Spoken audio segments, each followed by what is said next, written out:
আসসালামু আলাইকুম। আজকে আমরা অর্শ বা পাইলস নিয়ে কথা বলবো। মেডিকেলের ভাষায় যেটিকে হিমোরয়েড বলা হয়। এই পাইলস বা হিমোরয়েড সম্পর্কে আমাদের মাঝে নানা ধরনের ভুল ধারণা ছড়িয়ে আছে। পাইলসের মেইন ট্রিটমেন্ট হচ্ছে আসলে সার্জিক্যাল, যেটাকে অপারেশন বলা হয় আর কি।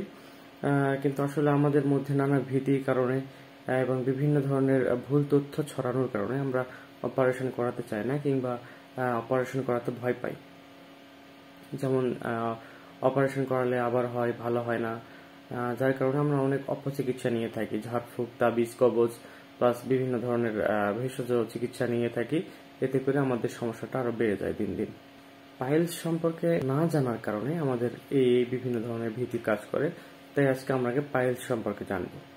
পাইলস বা হিমোরয়েড আসলে কিছুই না, আমাদের যে মল দ্বারটা রয়েছে সেই মল দ্বারের চারিদিকে অনেকগুলো রক্তনালী রয়েছে। দীর্ঘদিন কোষ্ঠকাঠিন্যের কারণে বা আমাদের কিছু বদ অভ্যাসের কারণে রক্তনালীগুলো ফুলে যায়। রক্তনালীগুলো ফুলে যাওয়ার ফলে সেগুলো আস্তে আস্তে নিচের দিকে নেমে আসে, যেটাকে আমরা হিমোরয়েড বা পাইলস বলে চিনি। এই যে আপনারা ছবিতে দেখতে পাচ্ছেন যে নীল রং দিয়ে দেখানো হচ্ছে, এগুলো আসলে রক্তনালী। এগুলা আমাদের দীর্ঘদিন ধরে কোষ্ঠকাঠিন্যের কারণে বা অন্যান্য সমস্যার কারণে আস্তে আস্তে আস্তে আস্তে নিচের দিকে ঝুলে আসতেছে।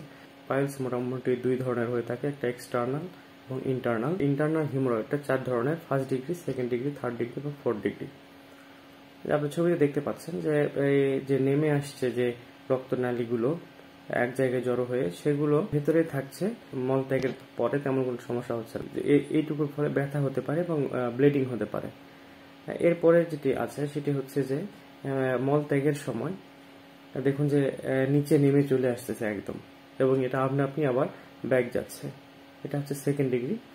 এবং 3rd ডিগ্রি যেটা, সেটা হচ্ছে দেখুন ভিডিওতে দেখতে পাচ্ছেন আপনারা, যখন আপনি মল ত্যাগ করছেন, মল ত্যাগ করার সাথে সাথে জিনিসটা নিচে নেমে আসছে এবং কিন্তু একা একা আর যাচ্ছে না, আপনাকে হাত দিয়ে সেটা ভিতরে ঢুকিয়ে দিতে হচ্ছে। এবং 4th ডিগ্রি যেটা, সেটা হচ্ছে এই যে মল ত্যাগের পরে আর সেটা যাচ্ছে না, হাত দিয়ে ঢুকিয়ে দিলেও সেটার ভিতরে থাকতেছে না। মেইনলি আসলে 2nd ডিগ্রি পর্যন্ত মেডিকেল ট্রিটমেন্টই দেওয়া হয়, মেডিসিন দিয়ে দেখা হয় কিছু। কিন্তু 3rd ডিগ্রি এবং 2nd ডিগ্রির ক্ষেত্রে একদমই অপারেটিভ ট্রিটমেন্টে যেতে হয়। অপারেশনে তেমনই কিছুই না, এই যে এই অংশটুকু যেটুকু আপনারা দেখতে পাচ্ছেন যে বাইরে ঝুলে এসছে, এই অংশটুকু শুধু কেটে ফেলা।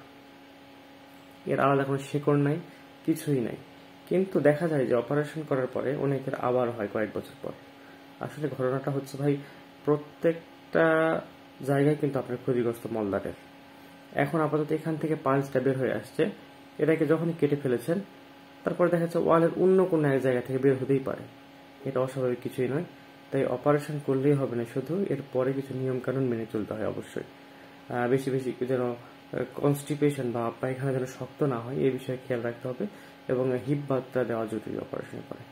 তাই অপচিকিৎসা না করে অবশ্যই প্রপার ট্রিটমেন্ট নেবেন এবং সুস্থ থাকবেন। আশা করছি বুঝতে পেরেছেন। ধন্যবাদ।